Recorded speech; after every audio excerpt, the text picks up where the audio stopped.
ears that I may hear the voice of truth, you're sending clear. And while the songs are on my ear, then all things false will disappear.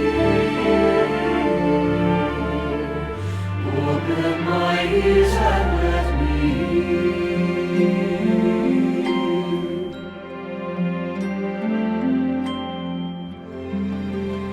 How silently I wait, ready, my God, to learn your way. Ready, my God, your will to see. Open my life, illuminate me.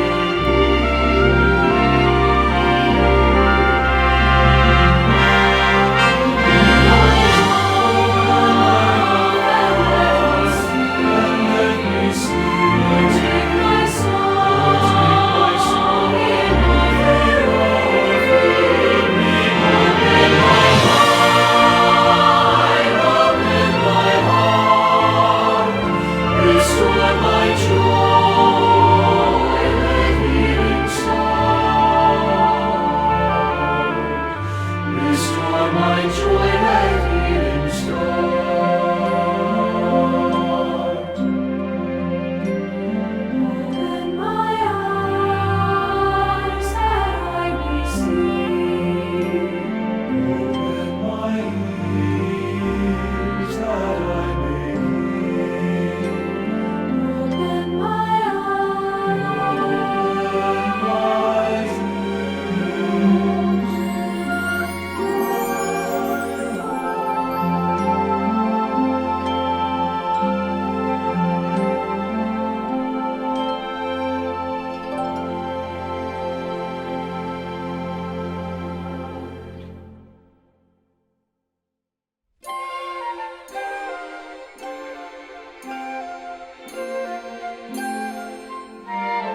Hello, and welcome to you all from the members of Third Church of Christ Scientists, New York City. We are delighted that you've chosen to be with us on this Good Friday. We're in for an hour of joyful, thought-provoking spiritual uplift. This talk will be available in both English and Spanish, as it is this evening, for later viewing on our website, thirdchurchnyc.com. Our speaker, Michael Mooslin, comes to us from Newport Beach, California. He is a public practitioner in the healing ministry of Christian Science, helping others overcome challenges through prayer. Mike has a business background of over 50 years as a leader in service industries and a board member of numerous nonprofit organizations, with an emphasis on advocacy for the hiring of developmentally challenged individuals. Mike has taught college-aged Sunday school classes for decades and currently leads the online class of such students for the Mother Church in Boston. Surely we can all benefit from Mike's proven expertise. Easter is an occasion for celebrating spiritual renewal and resurrection. Michael Mooslin's topic this evening is daily resurrection. A song titled Arise and Shine Forth will precede Mike's talk. Singer-songwriter Sherry Brennan will perform the final song, Heaven. Let's join together in a moment of prayerful, expectant stillness. And now, our program.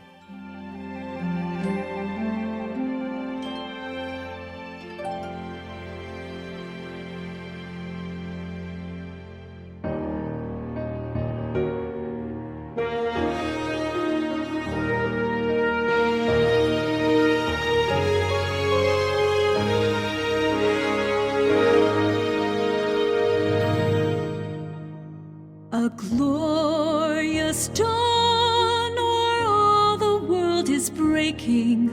Arise, you are called to bear the Savior's name. The fire of His Spirit in faithful hearts is burning. Arise, you are called to hold aloft its flame. Arise and shine forth, a light unto the nations, a beacon of salvation, a standard o'er the earth. Arise and shine forth, to fill a world in darkness with the brightness and the glory of the Lord. Arise, arise and shine forth. A glorious dawn o'er all the world is breaking, for prophets again have heard the voice of God. He speaks from the heavens to every tongue and people. Arise, you are called to spread His word abroad. Arise and shine forth, a light unto the nations, a beacon of salvation, a standard o'er the earth. Arise and shine forth, to fill a world in darkness with the brightness and the glory of the Lord. Arise, arise and shine forth.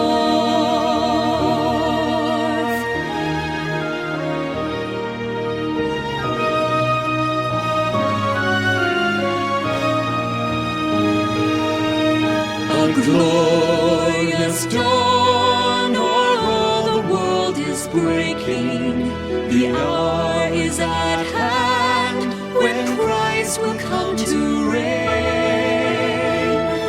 When goodness and mercy will govern all creation. salvation. Arise, you are called to usher in the day. Arise and shine forth, a light unto the nations, a beacon of salvation, a standard o'er the earth. Arise and shine forth, to fill a world in darkness with the brightness and the glory of the Lord.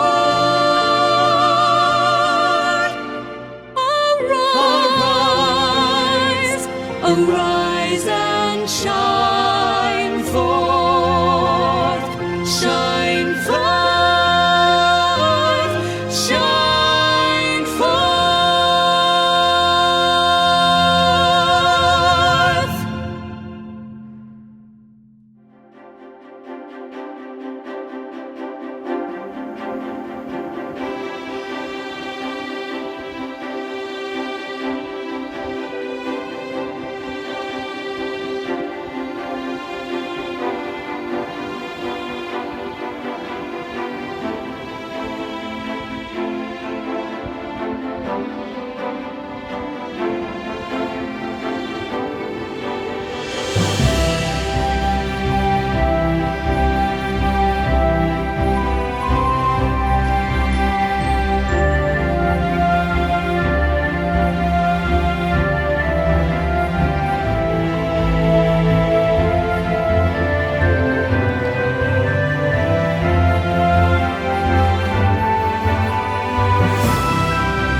Good evening. What an honor to be speaking to you tonight. My thanks to Third Church of Christ Scientists, New York City, for their invitation, and thanks to all of you for tuning in. Now, I'll make my references in this talk available to any who wish them. You can email me at mmooslin@gmail.com. In his book about Mary Baker Eddy, the discoverer of Christian Science, titled Rolling Away the Stone by Stephen Gottschalk, the editors explain that this book cuts through and rolls away a number of barriers beyond the one to which the book's title alludes. It takes seriously the theology of an individual outside the well-groomed tradition of Protestant theologizing, and a woman at that. This 19th century theologian from New England, Mary Baker Eddy, provided the world biblical insight and an ascending pathway spiritward, an uplifted view which enables us to restore, reclaim, or resurrect daily our spiritual natures. Her inspired writing lifts us across the chasm of materialism up to the divine truth of existence, described in Genesis as God's image and likeness. Referring to the resurrection, the founder of the Christian Science Church wrote in her primary work, Science and Health with Key to the Scriptures, the following: through all the disciples experienced, they became more spiritual and understood better what the Master had taught. His resurrection was also their resurrection.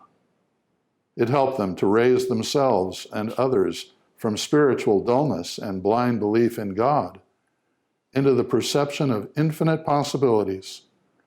They needed this quickening, for soon their dear Master would rise again in the spiritual realm of reality and ascend far above their apprehension. As a reward for his faithfulness, he would disappear from material sense in that change which has since been called the ascension. By striving to follow and obey the teachings of Jesus, we will experience our own resurrection. She defines resurrection in the textbook as spiritualization of thought, a new and higher idea of immortality or spiritual existence, material belief yielding to spiritual understanding. Let's explore that thought that Jesus' resurrection is also our resurrection, our daily resurrection. In the last 100 pages of this book, There are over 70 verified healings, or you might say uplifted and resurrected lives. Let me share excerpts from just a few. 9 years ago, my only child was hovering between life and death. Some of the best physicians in Boston had pronounced his case incurable, saying that if he lived, he would always be an invalid and a cripple. One of the diseases was gastric catarrh. He was allowed to eat but very few things, and even after taking every precaution, he suffered to the extent that he would lie in spasms for half a day. It was while he was in what seemed to be his greatest agony, and when I was in the darkest despair, that I first heard of Christian Science.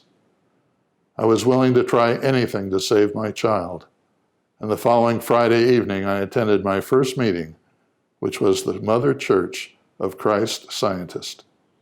I realized from the testimonies given that Christian Science was a religion for which I had been searching for years. The next day, I went to find a practitioner. Now, a Christian Science practitioner is an individual in the full-time healing ministry of Christian Science. So let me continue her testimony. On my way home, I thought of some of the testimonies which I had heard the night before, of people being healed by simply reading Science and Health. I read it silently and audibly, day and night in my home. And although I could not seem to understand it, yet the healing commenced to take place at once. The little mouth, which had been twisted by spasms, grew natural, and the child was soon able to be up, playing and romping around the house like any child should. I was healed of all my complaints whilst seeking the truth for my child. All of this, however, was nothing compared to the spiritual uplifting which I have received, and I have everything to be thankful for. That was MTW from Los Angeles, California. And from EJR in Toledo, Ohio. I had long been a member of a Bible class in an Orthodox Sabbath school, but I never felt satisfied with that which was taught. There was something lacking. I did not understand then what it was. I purchased a copy of Science and Health and began to study it. I wish I could express in words what that book brought me. It illumined the Bible with a glorious light, and I began to understand some of the Master's sayings and tried to apply them. I had a longing to live a better Christian life for many years, and often wondered why I failed so utterly to understand the Bible. Now I knew. It was lack of spiritual apprehension. I did not know at first that people were healed of disease and sin by simply reading Science and Health, but found after a while that such was the case. At that time, I had many physical troubles, and one after another of these ills simply disappeared. And I found that I had no disease. I was perfectly free. The spiritual uplifting was glorious. And finally, from Mrs. M.M. in Chicago, Illinois. Christian Science has not only helped me mentally, morally, and physically, but the greatest blessing of all is the spiritual uplifting, which enabled me to know that God is both able and willing to care for his children, if we are but willing to do our part and bear the cross, which, though it seems heavy at times, always brings a sure reward. The Bible is a new book to me. I now see what Jesus meant when he said, "Come unto me, all ye that labor and are heavy laden, and I will give you rest." At this point, just a word of explanation. When people testify that they've been healed by simply reading the book, we don't want to give the impression that the words healed them. You can read the Christian Science textbook, study the Bible, read articles in Christian Science periodicals. They're all very inspiring and lay the groundwork for shifting thought from a material view of life to an inspired spiritual view. However, the letter is not a substitute for spirit. The letter, while critically important, is only the human auxiliary that serves to align our thinking with the spiritual, which allows us to receive the revelation of Christ. Once your true natures are revealed through a shift in thinking, healing can then take place. The ideas in science and health serve to open the necessary avenues to better understand our spiritual nature. It is this spiritual uplifting, or resurrection of thought, which is the theme of this talk. So, what was this spiritual uplifting, or daily resurrection, that these 3 and the other 70 experienced, as well as millions over the next 150 years? I'll share 2 examples in nature to help us understand.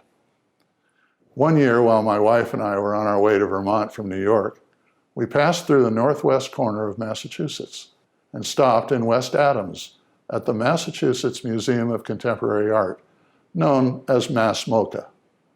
As I pulled into the parking lot, I saw 6 live trees inverted and suspended upside down from a truss made up of a metal armature, stainless steel planters, and telephone poles. "Look at those upside down trees," I said to my wife. The trees turned out to be a work of art by Natalie Jeremetjenko called Tree Logic. The art of the piece is not found in its condition at any single point, but in the change of the trees gradually over time. Trees grow away from the earth and toward the sun. When inverted, the 6 trees in this experiment still grow away from the earth and toward the sun, bending up, including the trunk. So the natural predisposition of trees might well produce the most unnatural shapes over time, raising questions about the nature of natural. A second example of natural ascendancies occurred years ago during a severe 10-year drought in the California Mojave Desert. There was concern that the seeds of the annual desert blooms had died. However, the following year, there was rain, and lots of it, flooding the desert floor. Sure enough, the following spring, the blooms returned. In the Bible, we read about the scent of water. I'll read from Job 14. "For there is hope of a tree, if it be cut down, that it will sprout again, and the tender branches thereof will not cease. Though the root thereof was old in the earth, and the stalk thereof die in the ground, yet through the scent of water it will bud, and bring forth boughs like a plant." Just as the dormant seeds were awakened by the scent of water, a flood of inspiration will awaken our dormant thought. What do these 2 examples have in common? Well, they both illustrate a natural uplifting toward their source of nourishment. They ascended naturally and involuntarily. Mrs. Eddy writes in Science and Health, "Spiritual development germinates not from seeds sown in the soil of material hopes, but when these decay, love propagates anew the higher joys of spirit, which have no taint of earth. Mortals must gravitate Godward. Their affections and aims grow spiritual." When the lives of the 3 testifiers were turned upside down, or their spiritual inspiration lay dormant, they found a spiritual source and gravitated spiritward, thus countering the natural law of material gravitation. They bridged the gulf that exists between the human struggle and their true divine natures. The Bible refers to the horrible pit or the fiery furnace, but through prayer, they were lifted out of their situations and buoyed up to health and vitality.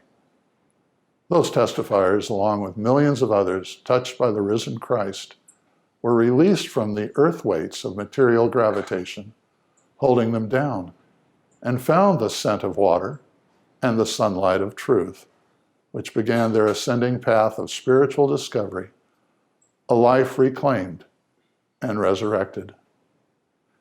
In Mary Baker Eddy's own recovery from a fall on the ice, from which the doctors indicated there was no hope of recovery, she was asked by a dear older lady, "How is it that you are restored to us? Has Christ come again on earth?" "Christ never left," she replied. "Christ is truth, and truth is always here, the impersonal Savior." She writes, "I love the Easter service. It speaks to me of life and not of death. Let us do our work, then we shall have part in his resurrection." When our lives are turned upside down, our hungering for something better, higher, and yes, holier, increases. In her textbook, she assures us that the loss of earthly hopes and pleasures brightens the ascending path of many a heart. In an article that appeared in the June 1975 Christian Science Journal, titled "Pathway of Ascension," the author, Naomi Price, writes, "The climax of Christ Jesus' mission on earth was reached when his consciousness was so uplifted with understanding of spiritual reality that material sense could no longer tempt him." Luke's Gospel, chapter 24, tells of the moment when he led his disciples out as far as Bethany, and he lifted up his hands and blessed them. And it came to pass that while he blessed them, he was parted from them and carried up to heaven. That's the end of the quote. Put differently, escaping from or growing out of a material sense and rising to a spiritual sense of ourselves is daily resurrection. As we read in Paul's letter to the Ephesians, and I'll be reading from the New Revised Standard Version of the Bible, "You were taught to put away your former way of life, your old self, corrupt and deluded by its lusts, and to be renewed in the spirit of your minds, and to clothe yourselves with the new self, created according to the likeness of God, in true righteousness and holiness." That's the end of the quote. Put more concisely, Eddy advises us to abide in our unselfed better self. To me, that means to get the material concept of self out of the way and let God take over.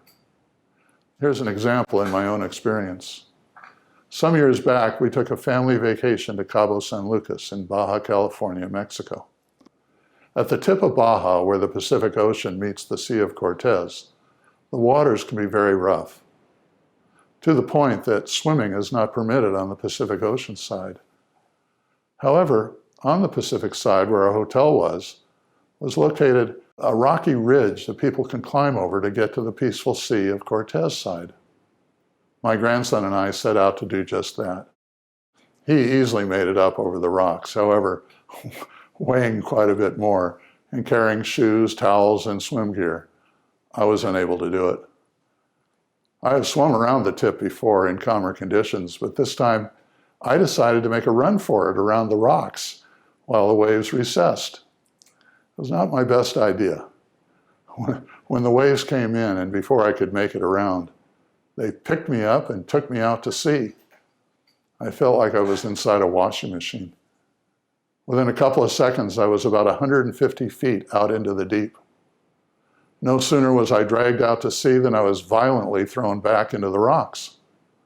While making every effort to escape, I was swept out again. This went on for several times, and I was exhausted. I felt myself being pulled under and was fighting to get to the surface to get air.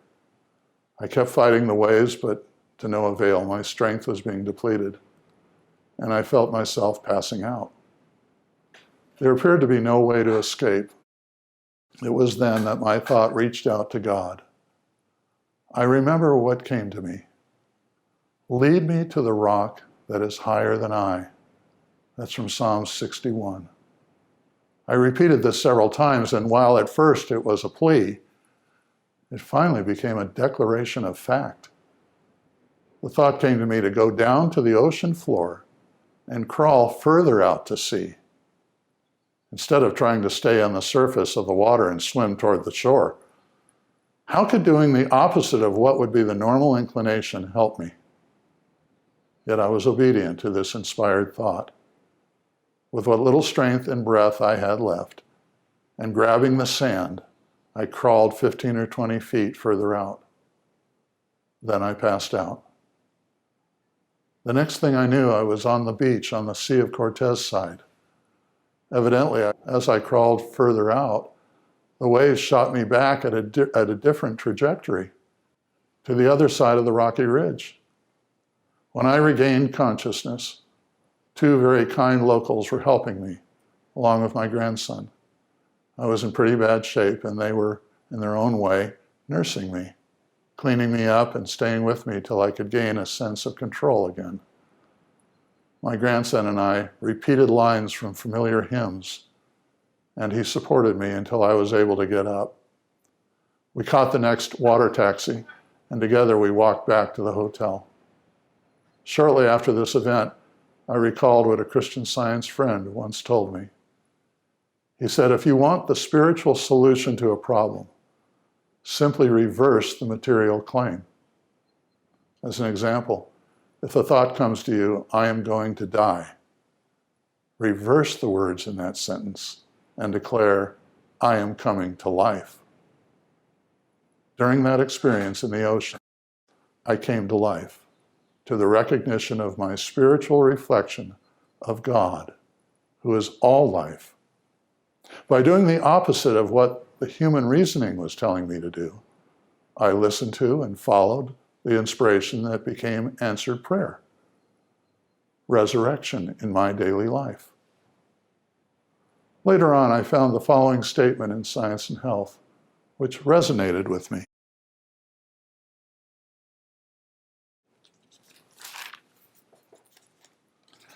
Waking to Christ's demand, mortals experience suffering. This causes them, even as drowning men, to make vigorous efforts to save themselves. And through Christ's precious love, these efforts are crowned with success. That experience was relived for me in an excerpt from an Andrea Day song called Rise Up. And I'll just read a little bit of it. You're broken down and tired. I'll rise up like the day. I'll rise up. I'll rise unafraid. I'll rise up. And I'll do it 1,000 times again. And I'll rise up high like the waves. I'll rise up in spite of the ache. I'll rise up. And I'll do it 1,000 times again. When the silence isn't quiet, and it feels like it's getting hard to breathe, and you feel like dying, I'll rise up. I'll rise like the day.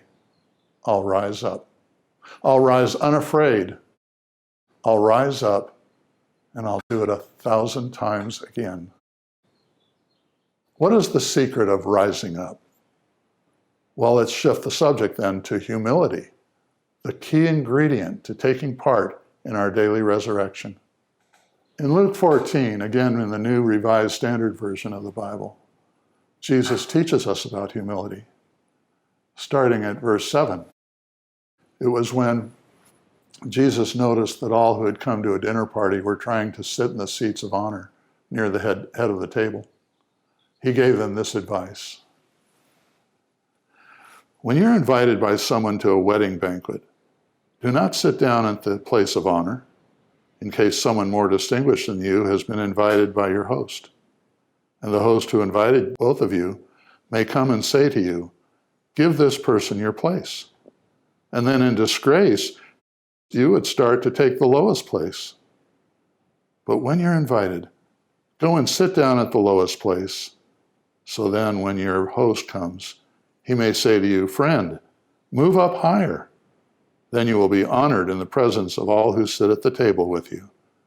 For all who exalt themselves will be humbled, and those who humble themselves will be exalted.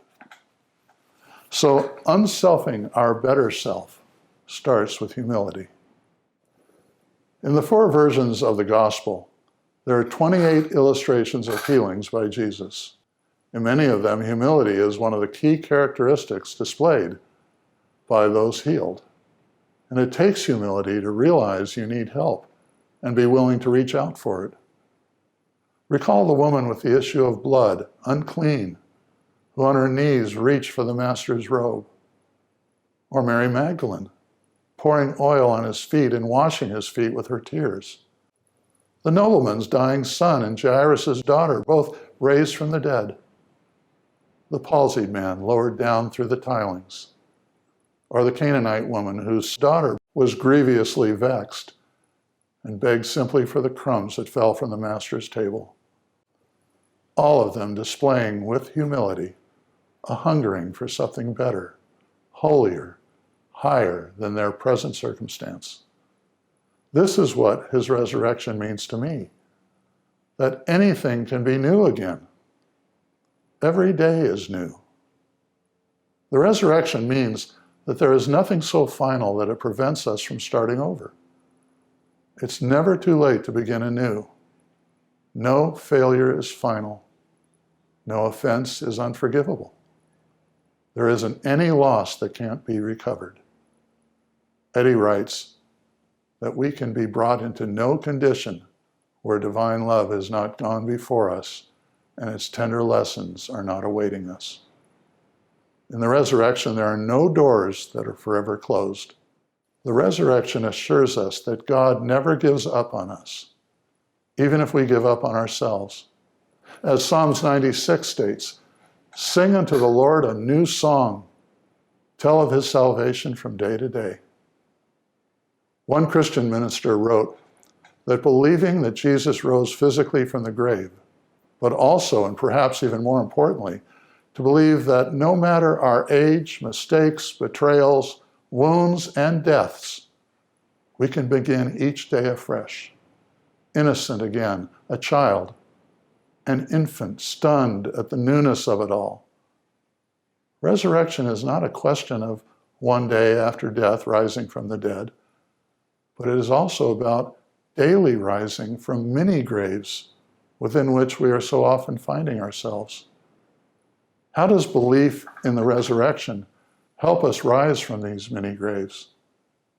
By keeping us open to surprise, awe, newness, and freshness in our lives. Not always an easy thing to do. Sometimes we seem to fall into depression, bitterness, sin, betrayal, cynicism, and the tiredness that comes with age. Like Jesus, we too will have our crucifixions. More than one challenge awaits us, yet our faith in the resurrection invites us to live beyond these. Aptly put, what the resurrection teaches us is not how to live, but how to live again and again and again, just as the Andrea Day's song, Rise Up, declares. Psalms 40 in the King James Version of the Bible provides 6 useful and prayerful God-given promises in daily resurrection. It reads, "I waited patiently for the Lord, and he inclined unto me and heard my cry. He brought me up also out of a horrible pit, out of the miry clay, and set my feet upon a rock, and established my goings. And he hath put a new song in my mouth, even praise unto our God." Okay, let's review that. The Lord first inclines unto us. Secondly, he hears our cry. Third, lifts us up. Fourth, sets our feet upon a rock. Fifth, establishes our goings. And finally, sixth, he puts a new song in our mouth. Quoting that same 1974 Naomi Price Journal article, as we gravitate spiritward, the supposed law of material gravitation is neutralized. We are lifted out of situations that the Bible metaphorically refers to as a horrible pit, a fiery furnace, a lion's den. We are relieved of our earth weights. That's the end of her quote.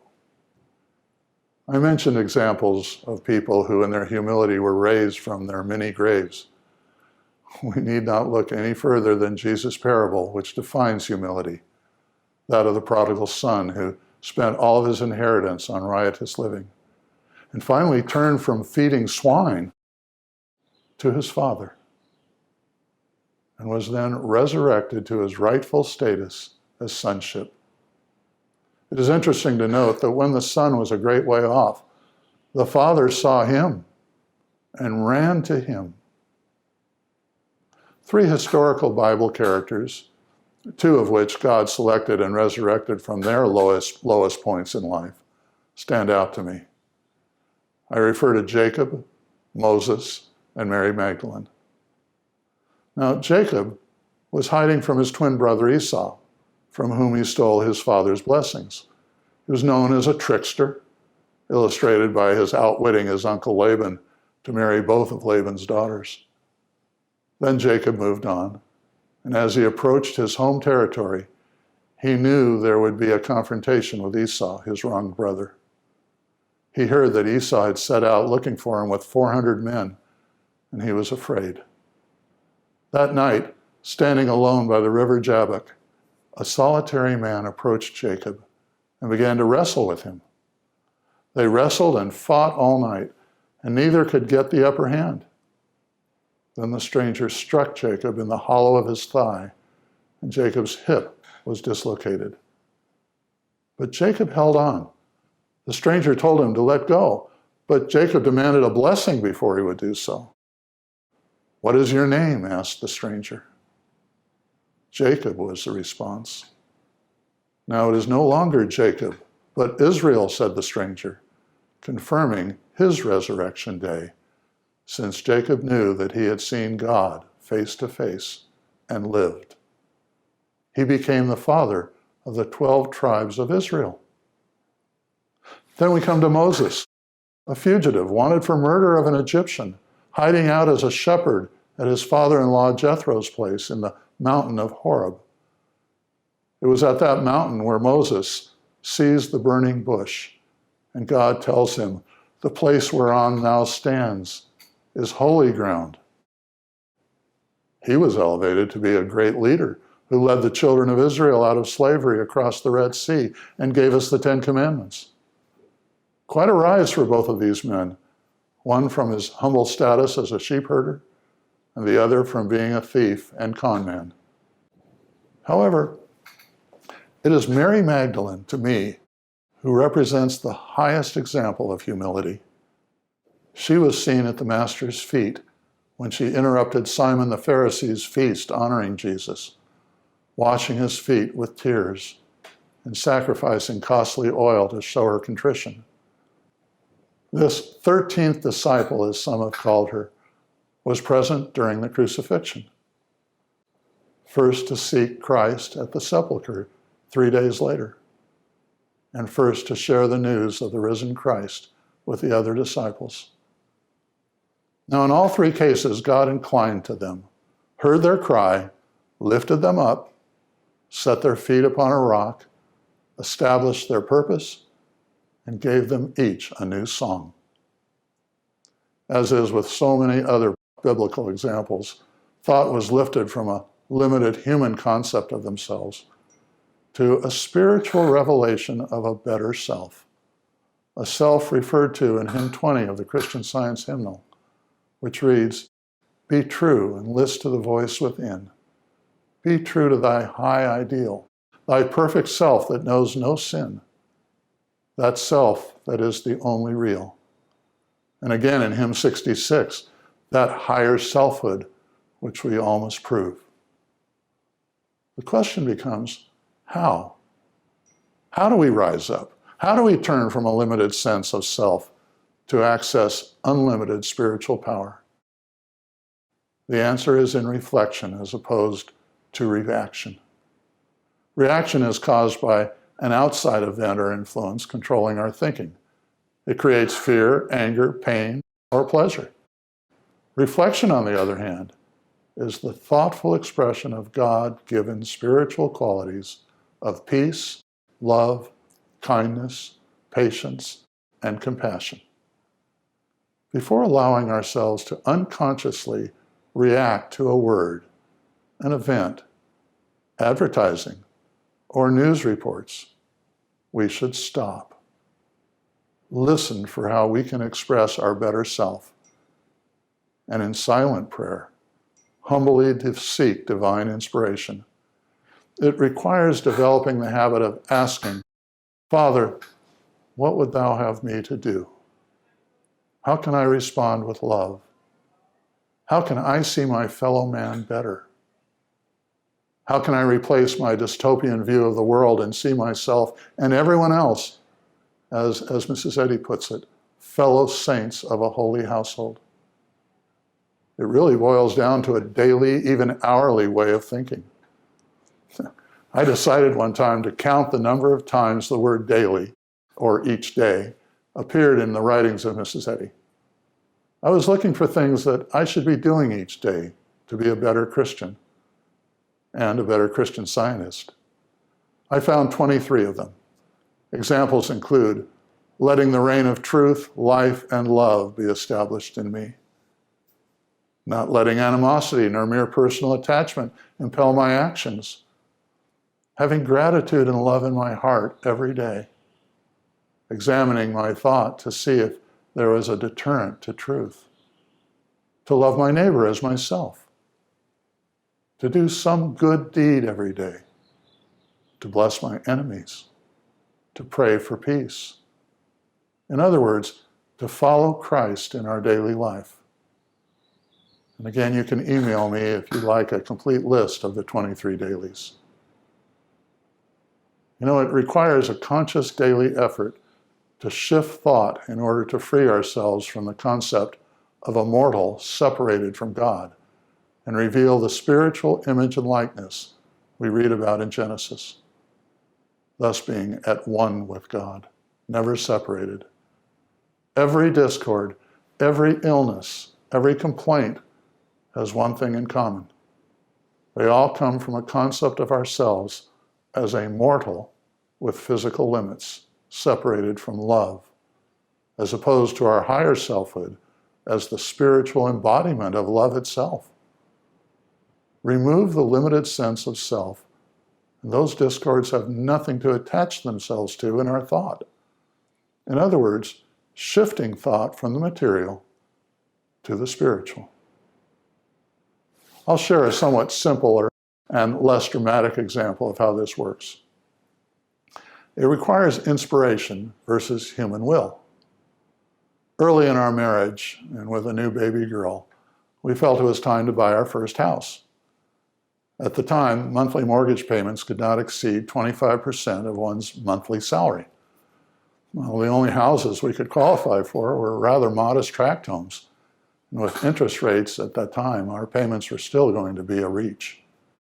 We were letting external financial limits dictate our situation and defining where we would live. I called a Christian Science practitioner. She immediately reminded me of a sentence in the textbook: divine science, rising above physical theories, excludes matter, resolves things into thoughts, and replaces the objects of material sense with spiritual ideas. Not grasping the full meaning of what she was saying, she made it more practical. She said, you do not need to search for a house. She explained, instead, you need to express gratitude for the home you already have, which includes safety, family, peace, love, and harmony. Embracing and cherishing those God-provided qualities will manifest itself with everything you need. This was consistent with Mrs. Eddy's statement, Pilgrim on earth, thy home is heaven. Stranger, thou art the guest of God. My wife and I immediately got to work, claiming our home. We saw that we already dwelt in the kingdom of heaven. Now, early the next Saturday morning, I received a call from a stranger saying that he had a home he needed to sell, and heard from a work associate of mine that we were looking for a place, and he used the specific term home. That afternoon, we went to see it. Wow, it was a beautiful neighborhood with a house far nicer than anything we looked at or, for that matter, could afford. And although we thought it was way out of our reach, given our budget, we nonetheless decided to go in. We felt a bit intimidated walking into this beautiful two-story home. I had to tell him that I didn't think our income would qualify to make the mortgage payments. He said not to worry. His was an assumable low-interest VA loan, and told me the payments, which although lower than I expected, still didn't meet the 25% requirement. We thanked him and told him we'd get back to him. We also mentioned that we had to honor our apartment lease, which was up in 5 months. He replied that was the exact time of his transfer. He was a Marine, and the home would not be available until then. The following week, I received a raise at work, and my income exactly to the dollar met the mortgage payment requirement. We told him we would go forward. Several weeks later, he called me again, but this time with bad news. He said that while we qualified for the mortgage payment test, our overall financial condition required we fund an impound account to cover property taxes and homeowners insurance for a year in advance. We started saving and knowing God had provided us this opportunity and that our home was already established. Well, we saved the needed amount by the required deadline and again to the exact dollar needed. So rather than being influenced by external events over which we seemingly had no control, through shifting our thought to a home as an idea of soul, we were able to actually see a God-directed outcome. It was a humbling experience, one which we had to let go of all human will and instead humbly bow before Him, seeking only to reflect His glory. This exchange of material limitations for unlimited spiritual provisions occurs through selfless, consecrated prayer. It results in inspiration. But how do we know when a thought is actually from God as opposed to just our own human thinking? Well, there's a test that I have found effective in knowing the difference. An inspired thought from God has 5 characteristics. First, the new thought is free of self-will, self-pity, self-consciousness. The words I or me is not part of the new thought. Home was an impersonal spiritual concept and already present. Second, it is free of lack. Every financial condition was met without forcing it to happen. Third, it is free of fear. There was no threat of loss at any point. Fourth, the new idea blesses all. The benefit does not mean a loss to anyone else. Both the buyer's and seller's needs were met without any manipulation. And fifth, unexpected good, something you could not have planned. Such was the Saturday morning phone call and the unexpected raise at work. In the case of finding our home, those 5 conditions were met, and we went forward with confidence. When Jesus said, I and my Father are one, we could just as correctly say, the sun and the sun ray are one. Now imagine that sun ray believing he was separated from the sun with his own independent agenda. Seeming to run low on energy, he would turn to the sun and ask for more light and heat. The sun might reply rightly, what are you talking about? You are the very activity of light and heat. You're not a separate ray. In our case, we were asking God for a house and tried to make it happen any way we could. However, we were already in possession of the idea home and only had to step aside and let it manifest itself. In like manner, we should not be praying for more spirit, more love, or more intelligence. Instead, we need to understand that we are the very activity of love, truth, and mind itself.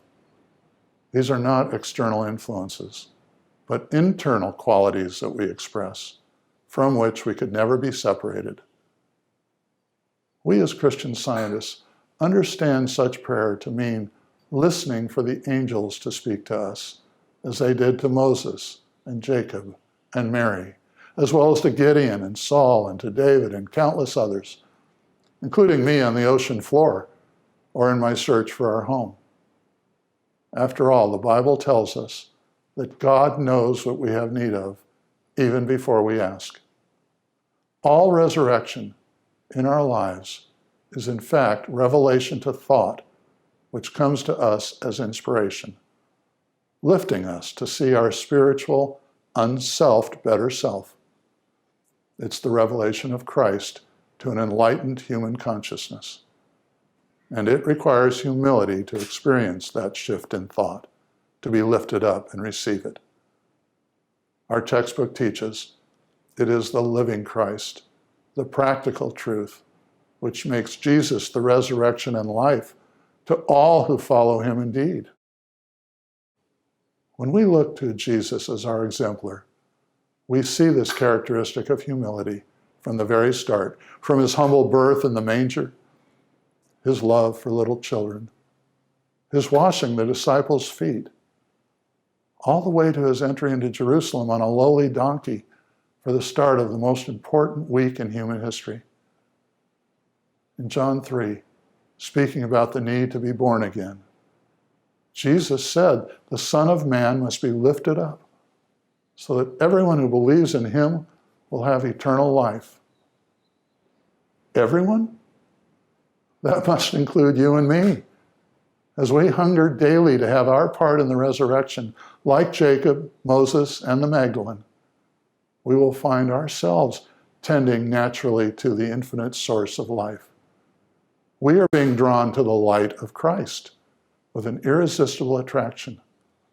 Like those tree branches bending upward, we are drawn to an ascending path. That is where healing takes place. However, that humble Nazarene's popularity was a threat to Caesar, as well as to the control being exercised by the Pharisees and Sadducees of the time. The same threat was true of Herod at Jesus' birth. Eddie writes, led on by the grossest element of mortal mind, Herod decreed the death of every male child in order that the man Jesus, the masculine representative of the spiritual idea, might never hold sway and deprive Herod of his crown. One might ask, who or what are the Caesars and Herods of our day that are trying to kill the Christ idea in our lives? Do we not all have the duty to resist those material distractions, rise above them, and find the risen Christ present in our lives? Referring to Genesis 1:13, and the evening and the morning were the third day, the discoverer of Christian Science explains, the third stage in the order of Christian Science is an important one to the human thought, letting in the light of spiritual understanding. This period corresponds to the resurrection, when spirit is discerned to be the life of all, and the deathless life or mind dependent upon no material organization. Our Master reappeared to his students. To their apprehension, he rose from the grave on the third day of his ascending thought, and so presented to them the certain sense of eternal life. Who was the first to see the risen Christ that resurrection morning? Of course, it was our humble heroine, the 13th disciple, Mary Magdalene. John 20 narrates for us, Jesus saith unto her, Woman, why weepest thou? She, supposing him to be the gardener, said unto him, Sir, if you have borne him hence, tell me where you have laid him, and I will take him away.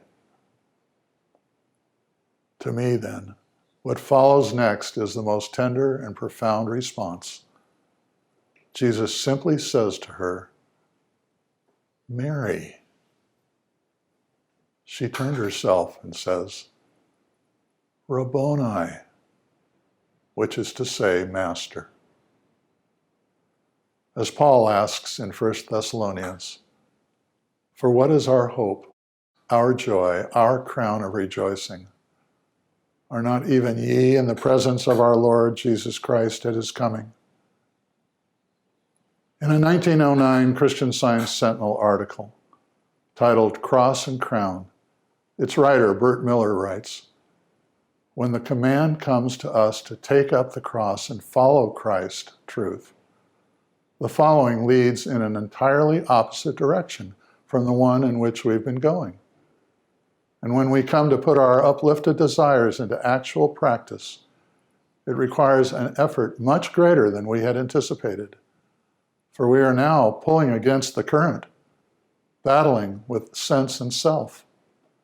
But if we have sufficient faith in God, are depending on divine love to sustain and aid us in the conflict, we are sure to win. And there is nothing to compare with such a victory. He quotes page 254 of Science and Health. If you launch your bark upon the ever-agitated but healthful waters of truth, you will encounter storms. This is the cross. Take it up and bear it, for through it you win and wear the crown. That's the end of his quote. Let each of us have our part in the resurrection morning by turning our cross-bearing experiences into our crown of rejoicing, thereby rolling away the stone blocking our view of the Christ, so we too can turn and say, Rabboni, Master. I'll close with a benediction from Mary Baker Eddy's Easter message written in 1902. Beloved brethren, may this glad Easter morn find the members of this dear church having a pure peace, a fresh joy, a clear vision of heaven here, heaven within us, and an awakened sense of the risen Christ. Thank you, everyone, and have a glorious Easter.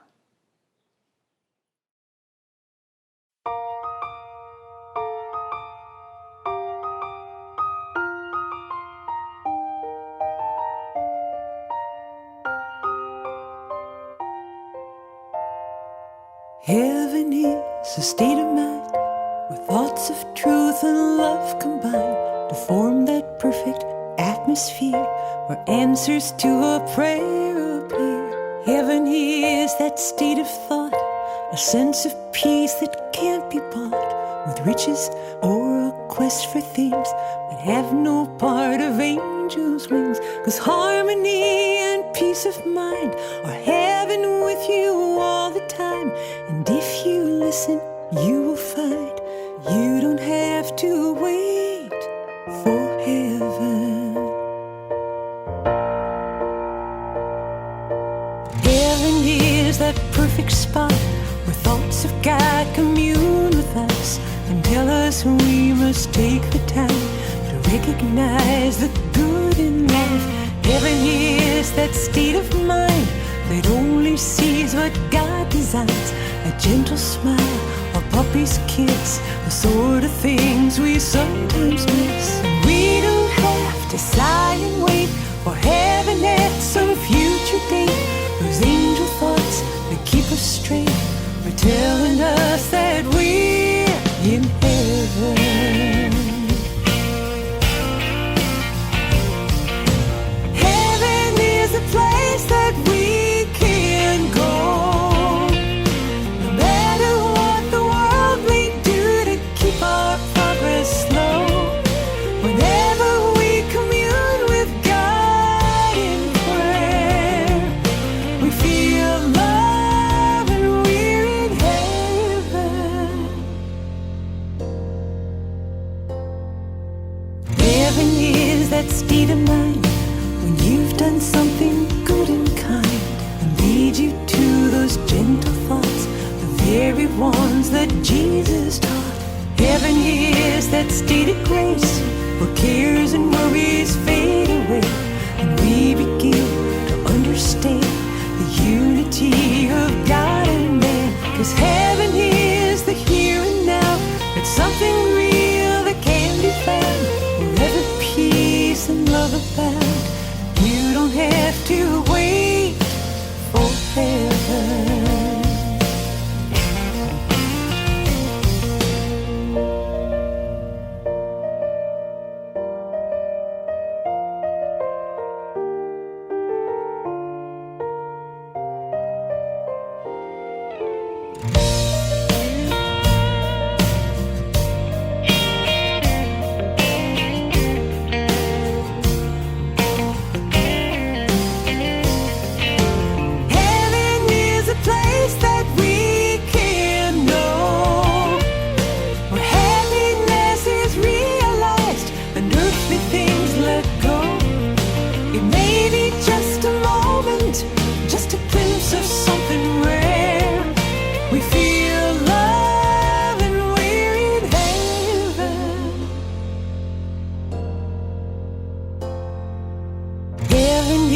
That perfect spot where thoughts of God commune with us and tell us we must take the time to recognize the good in life.